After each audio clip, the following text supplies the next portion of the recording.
Bonjour et bienvenue dans ce nouveau plateau de votre émission Ligne Rouge, plateau de vérité. Nous sommes honorés, enchantés de recevoir sur ce plateau un journaliste, expert en communication, rédacteur en chef de l'institution RDC Magazine. Il s'appelle Eti Kamani, à qui je dis bonjour et bienvenue.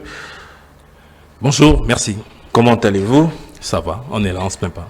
Avec vous, nous allons justement discuter autour de ce fameux contrat SICOMINE révisé en République démocratique du Congo. Nous savons que le premier contrat initial a été signé en 2008 et que la RDC a obtenu le 5e avenant de la convention SICOMINE, mais on aimerait un tout petit peu revenir d'abord dans les racines justement de ce contrat entre Kinshasa et Pékin. Eti Kamani, c'est quoi le contrat SICOMINE? Parce que beaucoup de gens en parlent, les Congolais sont informés de ça, mais pas en détail. On aimerait vraiment savoir qu'est-ce qu'on appelle contrat SICOMINE. Merci. D'ores et déjà, j'aimerais rappeler que nous sommes institution RDC. Nous sommes un média plutôt global. Ok. Et nous sommes, passionnés sur tout ce qui fait avancer notre pays. Très bien. Donc, nous sommes d'une certaine manière des témoins de la réussite de nos institutions. Et surtout de ceux et celles qui les font avancer. Et pour parler de ce contrat, ce contrat qui fait brûler aujourd'hui toutes les lèvres, je dirais c'était une aubaine à la base, ce contrat. C'était une opportunité magistrale qu'avait la RDC de pouvoir décoller, du moins, sur le plan de son développement. Exactement. Et de ses infrastructures nationales. Mais après, on s'est rendu compte que ces contrats n'étaient qu'un leurre, n'étaient qu'une farce. Et on est passé à côté de quelque chose de grand en 2008. Pourtant, entre 2008 et 2012, les Congolais ont vu les travaux lancés dans différents coins du pays, des infrastructures mises en place. Alors, comment considérer que ce contrat initial n'était qu'une illusion? D'après le rapport de l'ITI, l'ITI, je crois que vous êtes journaliste, vous connaissez. Exactement. C'est une initiative pour la transparence, des industries extractives. L'ITI qualifie ce contrat de Léonard. C'est-à-dire que ce contrat bénéficiait un peu plus aux Chinois qu'à la République démocratique du Congo. Ok. Alors, on a même lu aussi dans le rapport de la Fondation Carter qui fait le même constat que l'ITI. Et on s'est dit, en tant que journaliste, Institution Magazine prend le sujet à bras le corps et se dit, on doit mener des investigations pour connaître les tenants et les aboutissants de ce contrat. Exactement. On remarque que ce qui a attiré le plus notre attention, c'est que durant ces derniers jours, il y a pléthore de journalistes et d'émissions sur YouTube, à la télé, qui s'enchaînent, comme quoi certaines personnalités politiques étaient trompées dans la magouille. Vous connaissez le pays, depuis un moment, millions rime avec détournement. Exactement. Bayi Bimbongo. Bayi Bimbongo, dans ce cas, Institution Magazine monte au créneau, on mène des investigations. On s'est dit, d'accord, si il s'avère que ces allégations sont vraies, on va arrondir les chiffres, nous aussi, pour accuser ceux qui ont commis ces bourdes.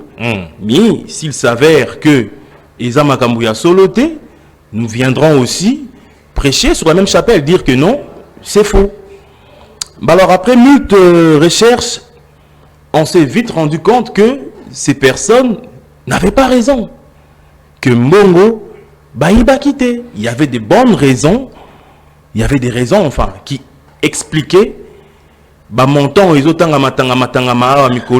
qu'il y a un journaliste de notre pays, Kalonji, qui a dit que la délégation congolaise conduite produite par l'inspection générale des finances en Chine avait bénéficié d'une enveloppe de 33 millions de dollars comme remerciement envers cette délégation en termes de facilitation des médiations.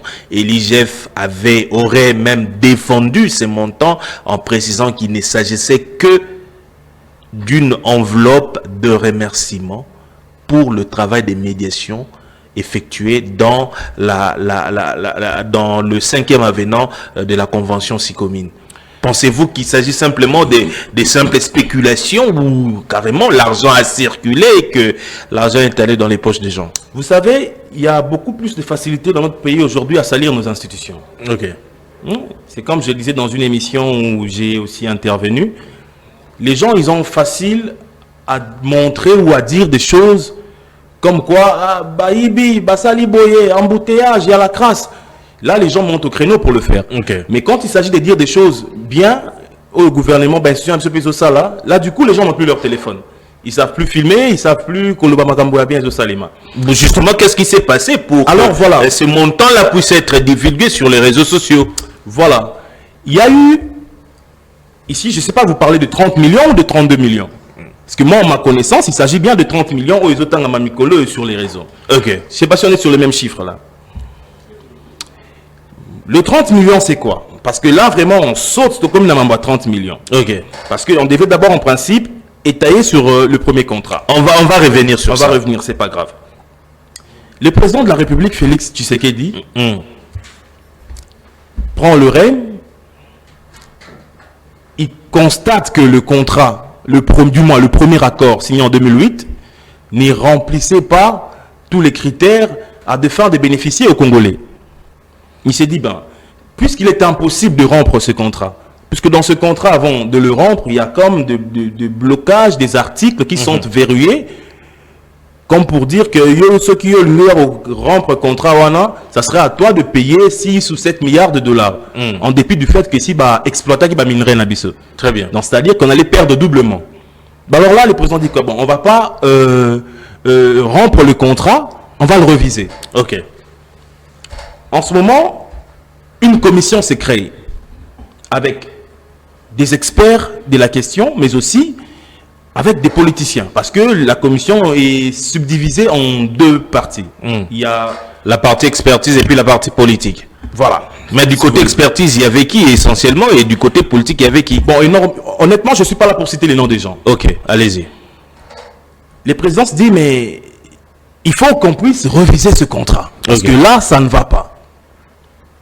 Vous imaginez, au bout de 15 ans, les Chinois, ils ont décaissé pour les infrastructures en RDC 822 millions pour 15 ans. Alors que déjà, juste en 2 ans, ils sont déjà à 670 millions. Bon, ça, c'est une parenthèse. Le président dit on doit réviser ce contrat. Mais qu'est-ce qu'il faut faire? Est-ce qu'il faut faire appel à l'expertise internationale?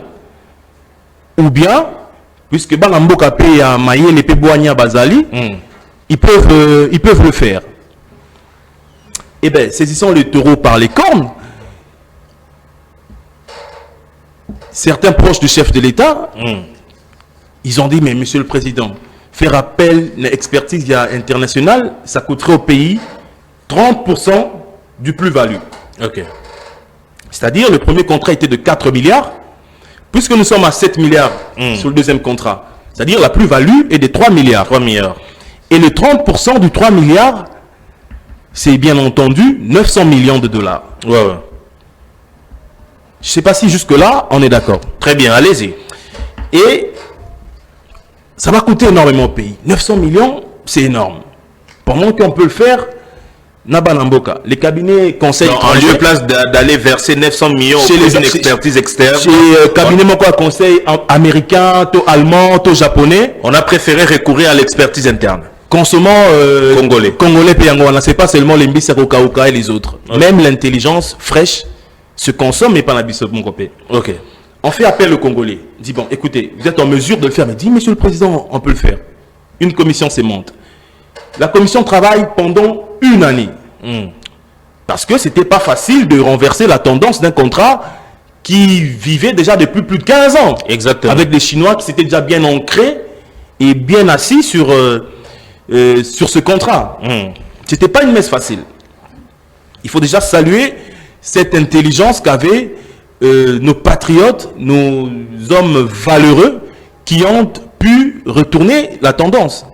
Et rien ne prouve d'ailleurs que si on faisait appel à l'expertise internationale, on allait avoir cette plus-value de 3 milliards. Mais rien ne le prouve. La commission s'est créée, le travail se fait. Les Chinois essaient d'arrêter la commission. Ils disent, écoutez, au lieu de toquer les Moussika, nous on vous donne 325 millions de surplus. L'Icolo a 4 milliards, voilà, Bozo a 325 millions. Et le tour est joué, on n'en parle plus. La commission dit, net, on ne peut pas accepter ça. On doit retravailler ce contrat du fond en comble. Justement, qu'est-ce que la commission avait trouvé de si biaisant dans le premier contrat, dans le contrat initial signé en 2008? Si vous me suivez bien, déjà vous allez comprendre que le chiffre est passé de 4 à 7 milliards. Exactement.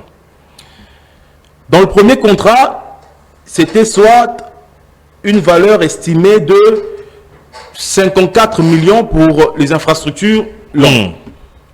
54 millions l'an. Ouais. Et là, on est passé à 323 millions, si je ne me trompe pas avec mes chiffres. Ok.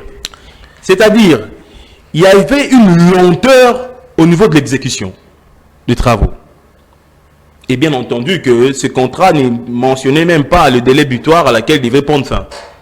Donc les Chinois étaient là à prospecter jusqu'à l'infini. Donc le travail était fait vaille que vaille, sans précision de timing. Moi, je me pose la question si ces personnes qui ont négocié le premier contrat étaient vraiment des Congolais ou des Chinois entre eux, ou soit des Rwandais qui négociaient pour les Congolais. Mais l'ancien régime revendique que grâce au contrat initial, plusieurs infrastructures étaient mises en place. Les Congolais ont vu des routes sortir des terres, alors que et des routes aussi durables jusqu'aujourd'hui. Ouais, mais quand on pose la question, où sont ces routes? Ils répondent quoi? Où sont ces routes? À cette question, ils ne répondent pas. Ils balbutient. Mais par contre, avec le nouveau contrat, il y a des routes qui se sont faites. Vous voyez tous les rocades de Kinshasa, vous le voyez. Vous voyez la route de Kalabamboujimaï, 180 millions. Vous voyez la route Mboujimaï-Moneditou jusqu'à Kolwezi. Mais Kalabamboujimaï-Kalabambouji, ça a pris beaucoup de temps pour être exécuté. L'essentiel, c'est la réalisation. Parce que s'il faut comparer pendant 15 ans pour 823 millions seulement que les Chinois avaient investi pour l'infrastructure, et en 2 ans, ils ont déjà travaillé pour 670 millions. Moi, je crois que c'est une avancée majeure. Alors que jusqu'aujourd'hui, il y a encore un problème qui se pose au niveau du tronçon Kamouchaka-Nangal. Jusqu'aujourd'hui, les travaux traînent, alors que ça fait presque 2 ans qu'ils sont en train de construire cette route-là. Vous savez, c'était pas facile. Moi, je trouve qu'à l'heure actuelle, on devrait saluer l'effort de cette commission qui a pu déjà arracher. Tu sais, c'est comme un chien, il faut avoir du cran. Cette commission a dit, on n'accepte pas les 325 millions au Bongoboza, la corruption, de la contragnos. Ce n'était pas facile. Après une année, les Chinois, ils n'ont pas eu le choix. Tara, les grands Chinois, les géants chinois. Non, parce qu'ils ont des intérêts, ils savent que le Congo, c'est un paradis. Ils se sont pliés. Ils disent, ben d'accord, on passe à 7 milliards et Tobong Samaka Moussoussou. D'où dans 6 communes, il n'y avait presque pas de Congolais. C'était réservé exclusivement aux Chinois. Quel membre du gouvernement avait pied là-bas? Mais dans l'ancien régime, il y avait Moïse Kanga qui était DGA. Mais on sait très bien que DGA a supplétif, il y a DG. Il n'a aucune décision importante à prendre. Mais aujourd'hui, sur le tali organigramme, il y a 6 communes Lelo. On a un directeur financier qui est congolais. On a un directeur technique qui est congolais. On a pas mal de postes congolais comme occupés parce que le président avait dit il faut laisser la place aussi aux Congolais dans cette fameuse 6 communes. Des Congolais par méritocratie et non par favoritisme. Ça, c'est vous qui le dites. Mais moi, ce que je sais, c'est qu'il y a quand même eu des avancées où il faudrait, à un moment donné, applaudir, dire que là, ça va. Et pour le cas de 30 millions, revenons un peu sur les cas de 30 millions, qui fait couler autant d'encre et de salive. Ok. La commission travail, ils ont une plus-value de 3 milliards. On dit, mais d'accord, une plus-value de 3 milliards, Combien on paye à cette commission? Parce que c'est quand même un travail effectué. C'est un travail abattu. En principe, on devait dépenser 900 millions, comme je vous dis, si on faisait appel à une expertise internationale. Exactement. Soit 30%. Hein. Et là, on dépense 1%.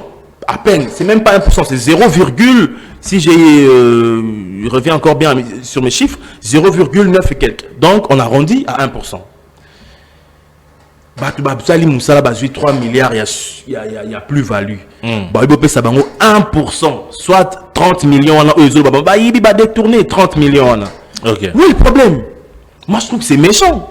Donc, bon Dima, tu perdre 900 millions, tu peux savoir pas Mindele, là, il n'y aurait pas eu de problème. Là, tout le monde allait applaudir comme c'est des Blancs, c'est des Américains, c'est des Allemands. Donc, les 30 millions constituent les frais d'expertise. Les frais d'expertise, ils en ont eu pour le travail qu'ils ont abattu. Donc, ce n'est pas du favoritisme. La prime à la signature, quand la carte est 1 million, on a. Donc, en réalité, la commission devrait gagner 900 millions. Mais par patriotisme, ils ont accepté d'obtenir. Là, c'est la commission. Si c'était, on avait fait appel à l'expertise internationale. Les cabinets conseils étrangers, ça coûte cher, surtout quand c'est en Afrique. Quand c'est là-bas, entre eux, c'est là-bas 18%. Je ne sais pas si vous connaissez le cas qu'il y avait eu entre Emmanuel Macron avec le cabinet américain McKinsey. Pour la gestion de Covid. Exactement. Ils ont fait gagner à la France, je crois, 318 ou 320 millions. Et le cabinet a joué avec 18%. En termes de rétrocession. Et ça, c'était pas un scandale.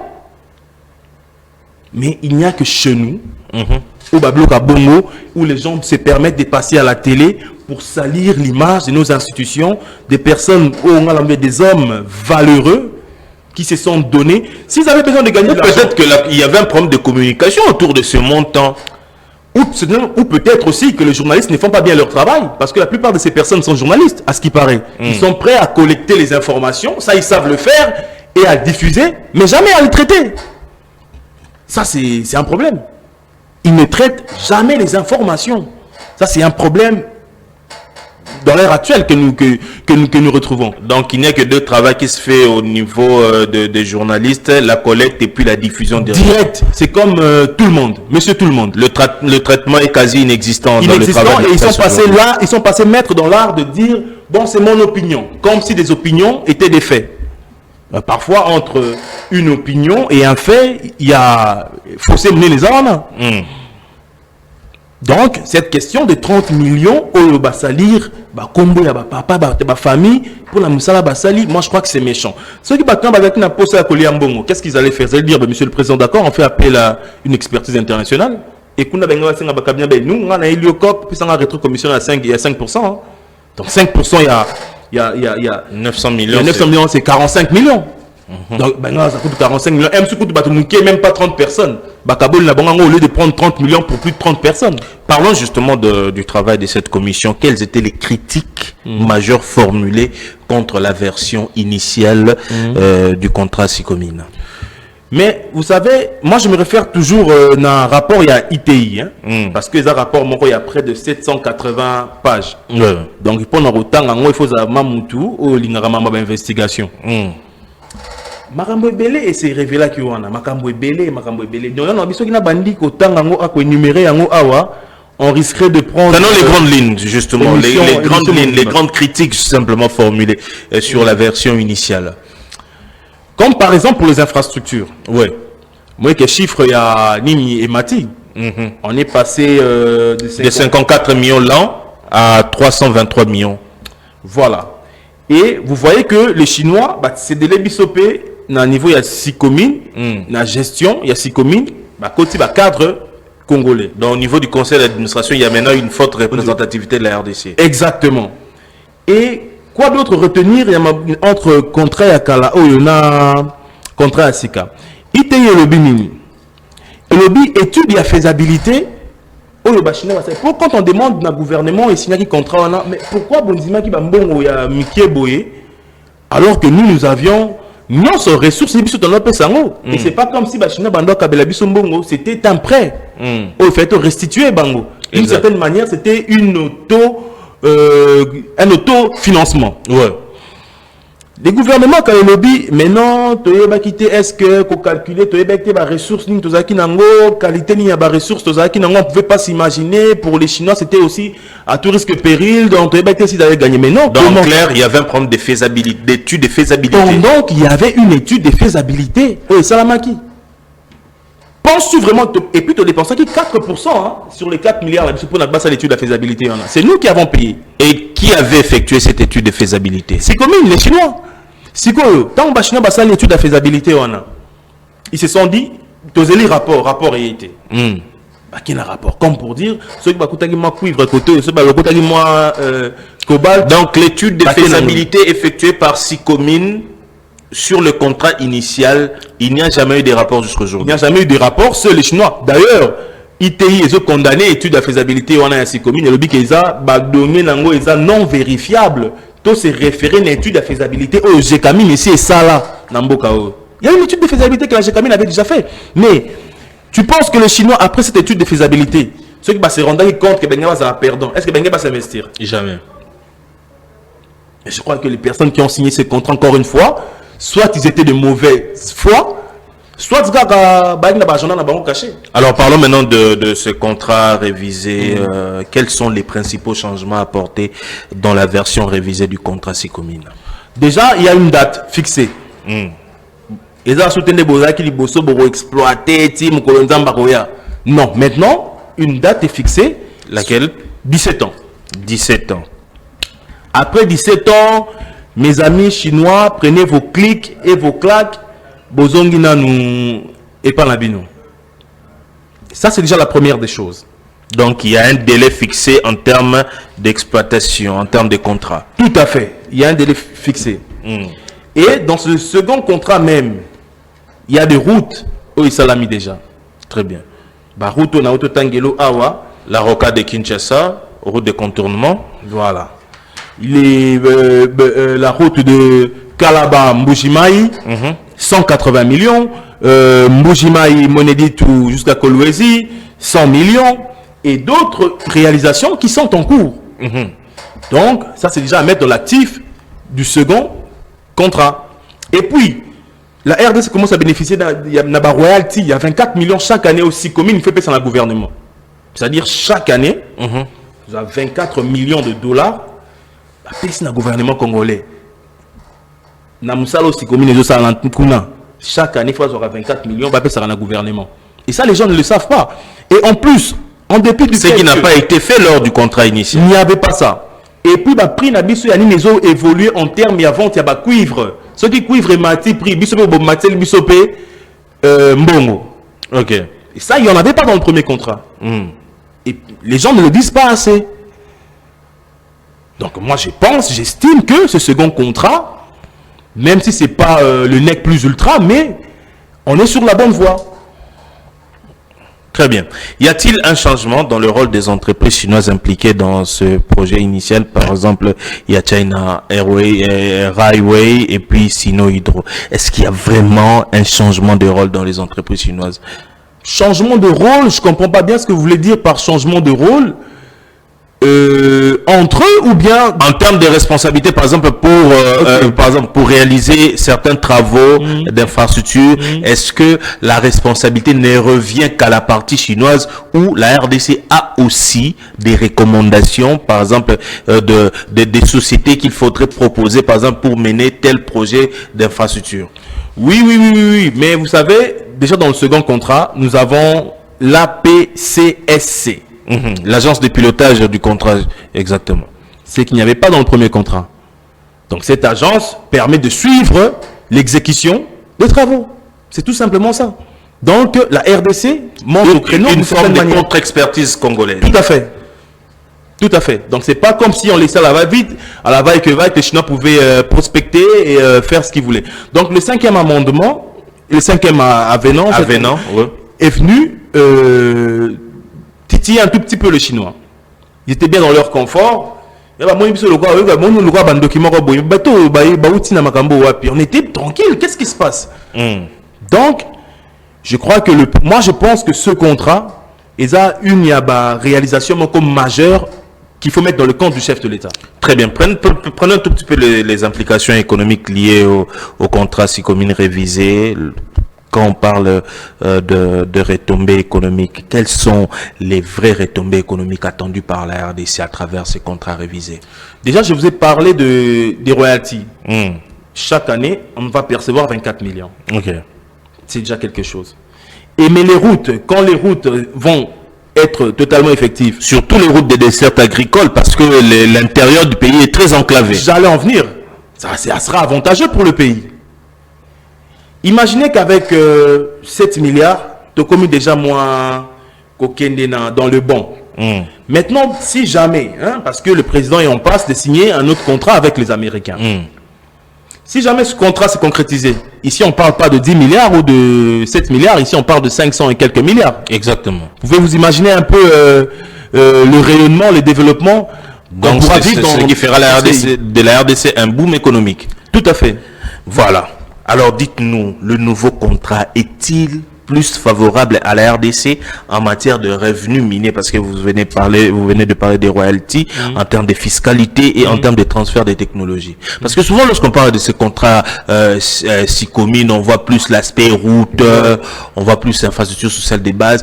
Est-ce que par exemple à travers ces contrats chinois, il y a aussi ces revenus en termes de transfert de technologies? Est-ce que les Chinois vont apporter à la RDC les nouvelles technologies permettant à la RDC d'avoir un certain développement autonome, en lieu et place d'un développement souvent extraverti, un développement qui ne dépend que de l'extérieur?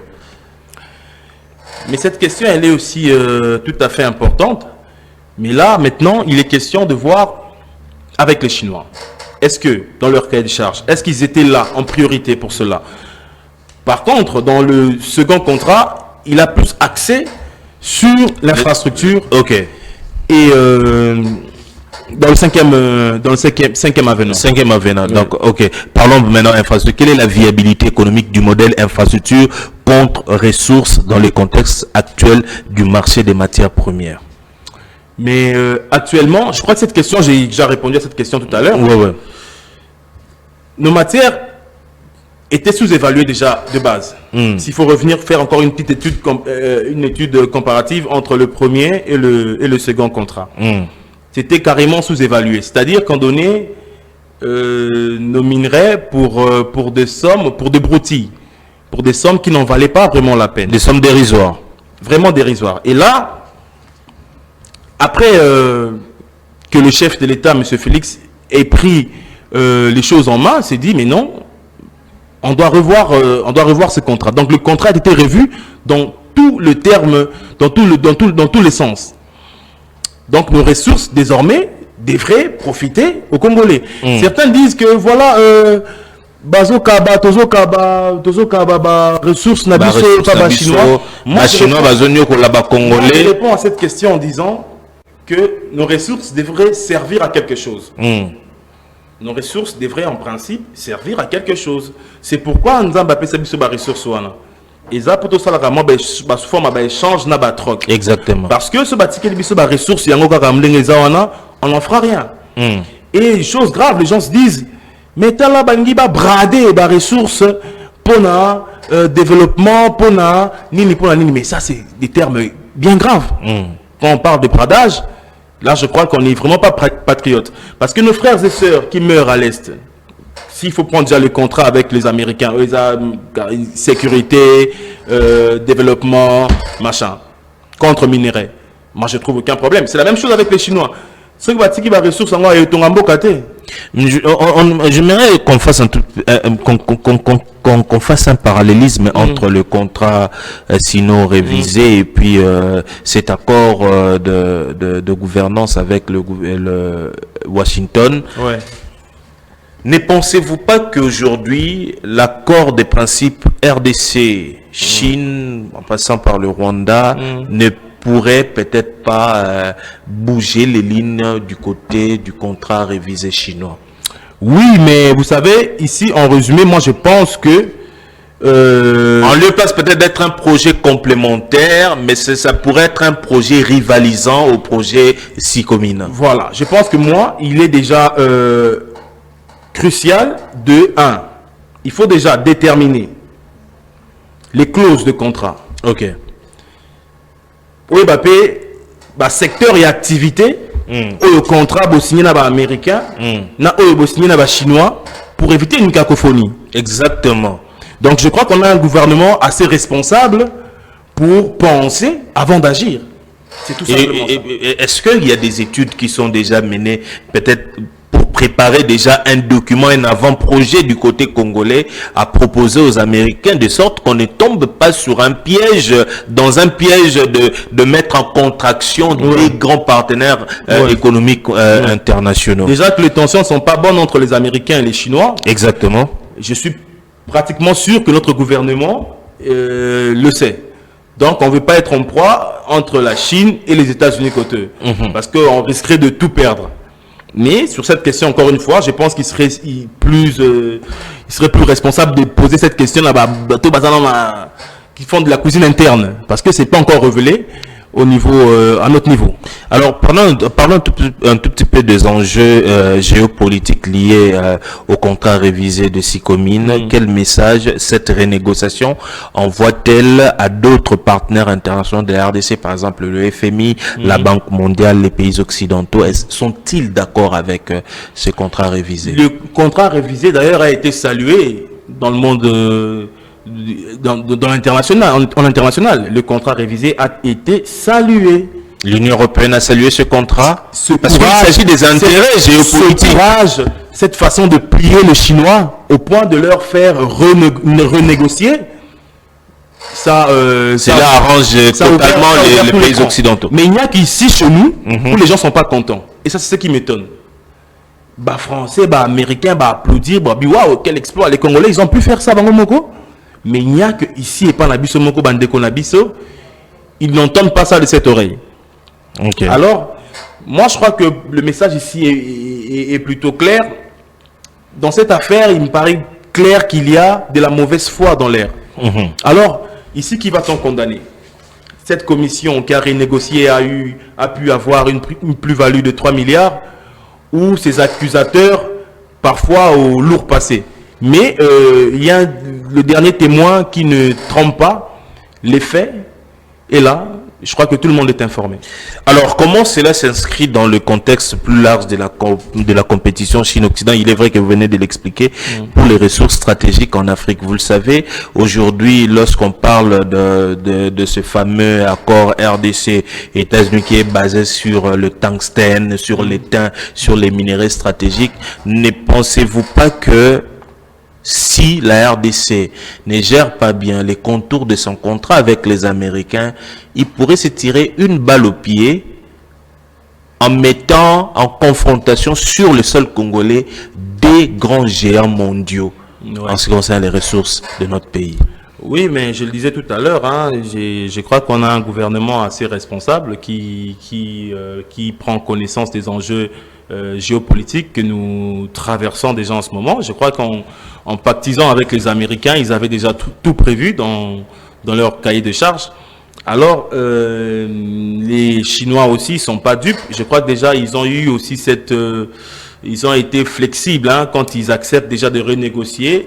Ils ont vu la pression aussi américaine qui venait et que les Congolais, comme d'un revers de main, pouvaient, s'il fallait faire un choix, je crois plutôt entre 500 et quelques milliards et 7 milliards, les choix pourraient être clairs, non? Du point de vue géostratégique, est-ce que ce contrat révisé renforce la dépendance de la RDC vis-à-vis de la Chine ou il crée un tout petit peu un rééquilibrage entre les deux nations? Je crois plutôt qu'il y a un rééquilibrage. Je crois plutôt qu'il y a un rééquilibrage parce que s'il faut voir déjà avec le port SICOMIN, nous étions le premier contrat, il y avait 7% pour GECAMIN, 3% pour la SNEL, 15% pour un Congolais dont personne ne connaît vraiment l'identité, M. Coman. Exactement. Jusque-là, j'essaie de chercher Coman. Je ne sais pas si vous allez m'en dire plus sur c'est vraiment une personne fantôme. Et le reste, c'était pour les Chinois.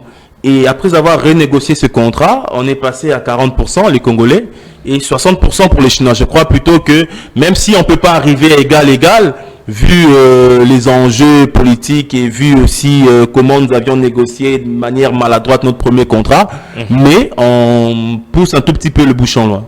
Prenons un peu l'impact social et environnemental lié à ces contrats miniers. On aimerait savoir, le contrat prend-il en compte les enjeux environnementaux et les droits des communautés locales? Vous le savez, dernièrement, dans une des vidéos que j'ai regardées de l'ancien président de la Fédération des entreprises du Congo, Albert Yuma, s'était rendu dans une entité décentralisée de notre pays. Il n'avait même pas d'accès sur un site minier occupé par les Chinois, et les Chinois ont demandé au président de la FEC d'appeler la haute autorité de notre pays pour avoir accès à ces sites-là.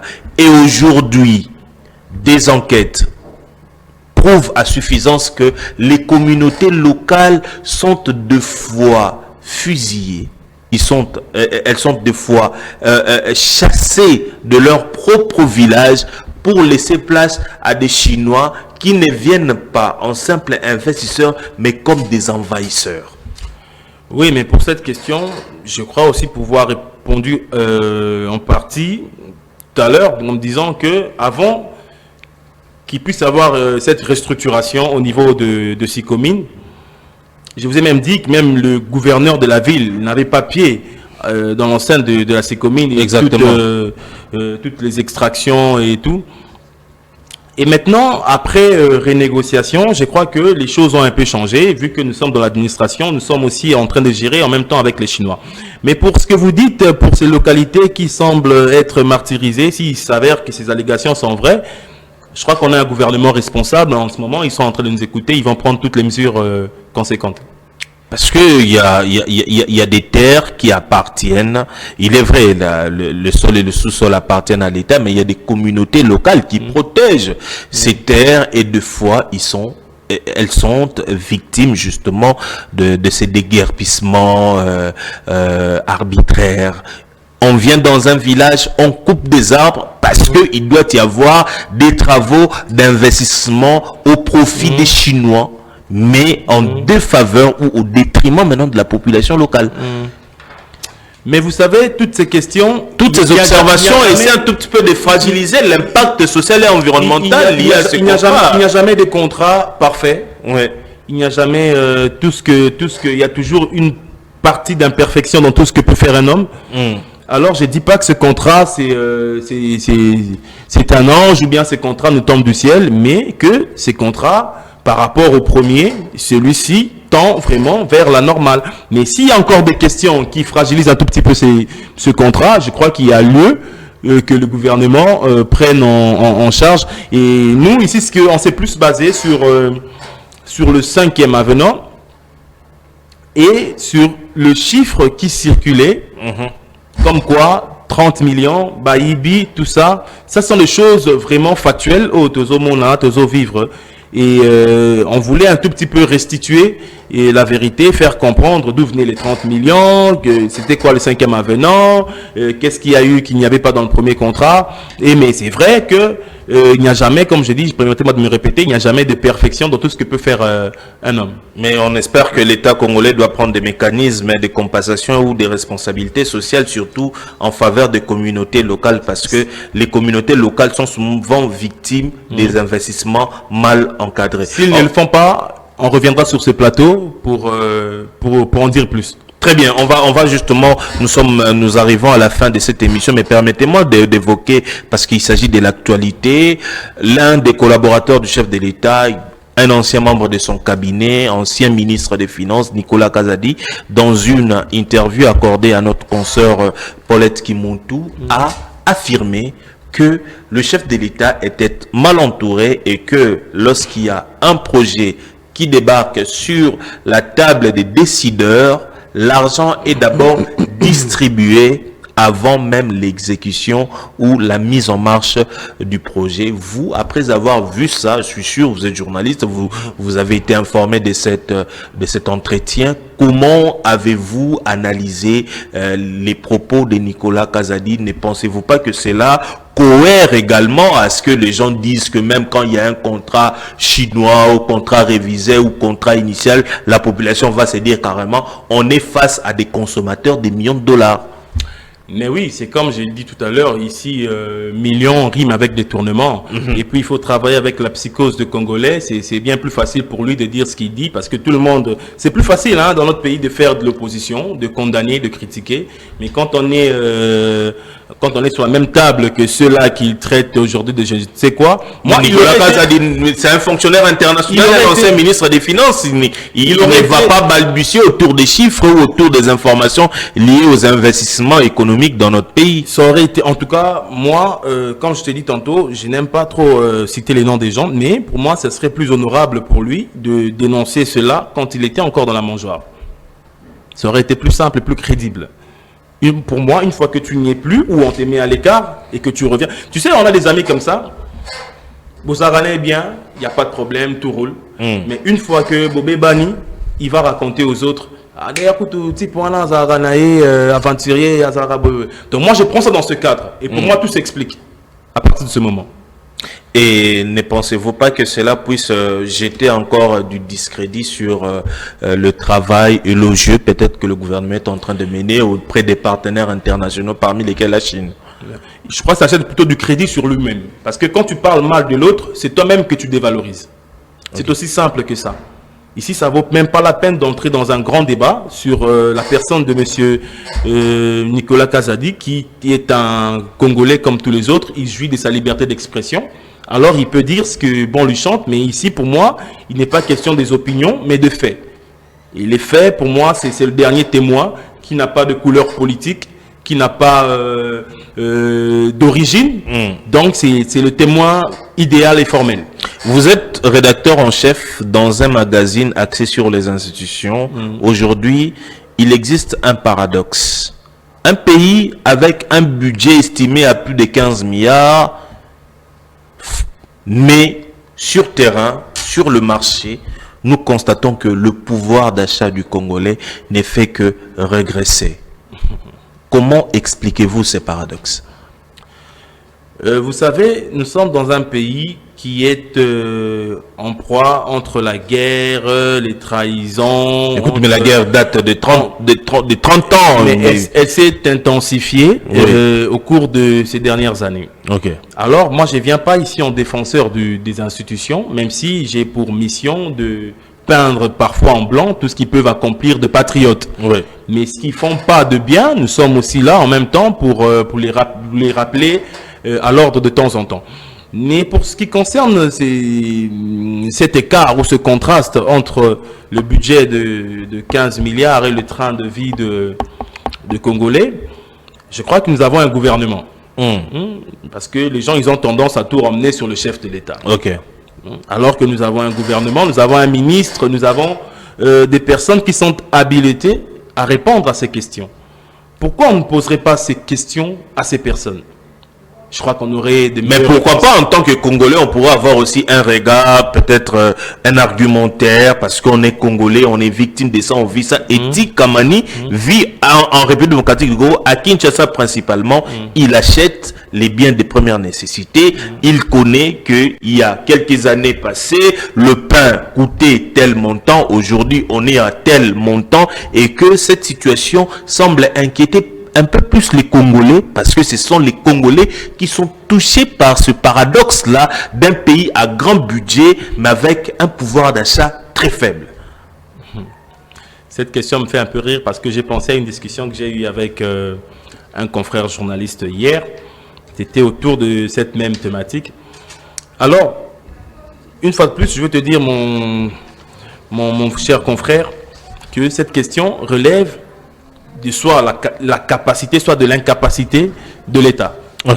Alors, je ne suis pas mieux placé pour répondre à cette question.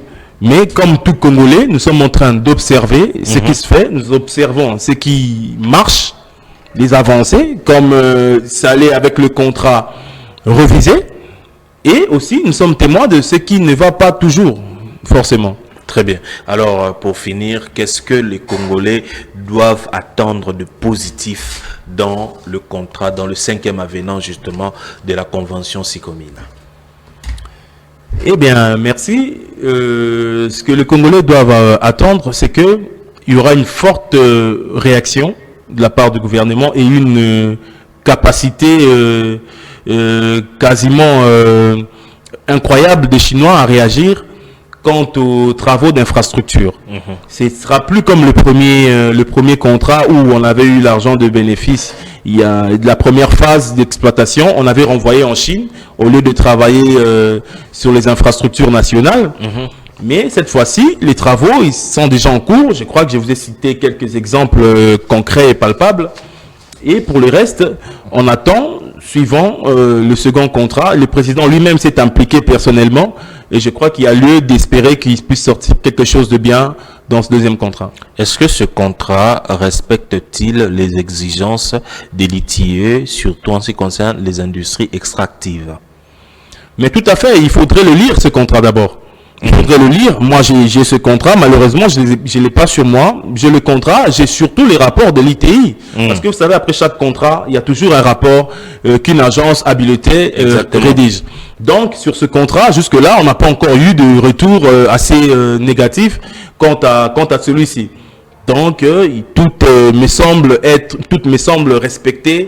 Les cours de choses me semblent être au bon endroit. On espère très bien que les infrastructures en cours de construction seront durables et surtout de bonne qualité pour que pas demain, dans 2 ans, 3 ans, les mêmes infrastructures puissent être presque délabrées. On va se dire, ben, c'est de l'argent jeté par la fenêtre. Elles sont bétonnées, ces infrastructures maintenant. Tout est bétonné maintenant. Le président s'appelle Fachi Béton, mais voyez, les infrastructures suivent les pas. Je vois bien que le pouvoir d'achat des Congolais n'est pas toujours bétonné. Eti Kamani, je vous remercie d'avoir accepté notre invitation. Je rappelle que vous êtes journaliste expert en communication et rédacteur en chef du magazine Institution RDC. Est-ce que vous avez un petit mot par rapport à votre magazine Institution RDC, des références? Peut-être que les Congolais qui nous suivent en ce moment voudront avoir des informations essentielles sur ce magazine. Oui, déjà, l'Institution Magazine, c'est un média, comme je l'ai dit, un média global. Je profite de l'occasion pour saluer notre CEO qui est aux États-Unis, M. Serge Issa, notre directeur général, William Mikolo, moi-même le rédacteur en chef et toute une équipe de juristes, économistes, etc. Donc, si vous pouvez suivre nos informations sur www.institution.srdc.com. Donc, nous sommes là pour vous servir et vous apporter surtout des nouvelles qui ne font pas toujours office de noirceur en ce qui concerne nos institutions, mais surtout vous donner de la lumière et de peindre en blanc nos institutions. Je crois que Institution RDC n'est pas un magazine à la merci du pouvoir en place. Alors, pas du tout. Très bien. Merci à vous d'avoir suivi Ligne Rouge, ce plateau des vérités. On était très heureux, très émus de recevoir sur ce plateau Eti Kamani, journaliste, rédacteur en chef du magazine Institution RDC. Mesdames, Messieurs, prenons rendez-vous pour le prochain numéro avec un nouvel invité. La RDC restera un et indivisible.